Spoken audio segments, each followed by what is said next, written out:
సిపిపై చర్యలు తీసుకోవాలని BRS MLA Kaushik Reddy ఆరోపించారు. కరీంనగర్ సిపికి జల్సాలు ఎక్కువ అయిందని చెప్పారు. సిపి ఆలం గౌస్ ఇల్లీగల్ పనులు చేస్తున్నారని మండిపడ్డారు. బోనాపల్లిలో ఇష్టానుసారంగా ఫైరింగ్ చేస్తున్నారని కౌశిక్ రెడ్డి అన్నారు. 180 బుల్లెట్స్ ఫైరింగ్ చేసినట్లుగా ఆరోపణలు ఉన్నాయని చెప్పారు.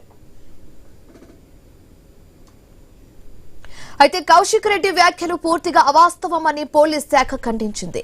కుటుంబ సభ్యులు ఫైరింగ్ ప్రాక్టీస్ చేయలేదని తెలిపింది. కౌశిక్ రెడ్డి ఆరోపణల్లో వాస్తవం లేదని పోలీస్ శాఖ కొట్టిపారేసింది.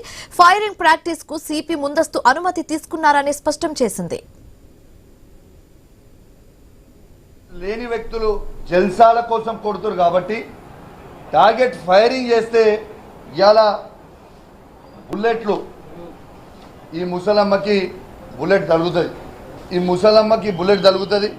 ఈ ముసలమ్మ పేరు అమృతమ్మ. అమృతమ్మకి తొడకి పోయి బుల్లెట్ తగులుతుంది. ఆ బుల్లెట్ తగిలిన తర్వాత ఆమె రాయి తగిలింది అనుకుంటుంది. కానీ తగిలింది బుల్లెట్ అనేది ఆమెకి కొంచెం సేపు తర్వాత తెలిసింది.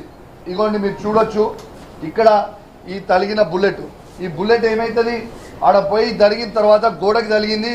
ఆ గోడకి తగిలిన తర్వాత స్ప్లిట్ అవుతుంది కదా, బుల్లెట్స్ స్ప్లిట్ అయిపోయి ఆ బుల్లెట్ పోయి ఆ అమ్మకి తగిలింది. ఇది మీ అందరు కూడా చూడొచ్చు.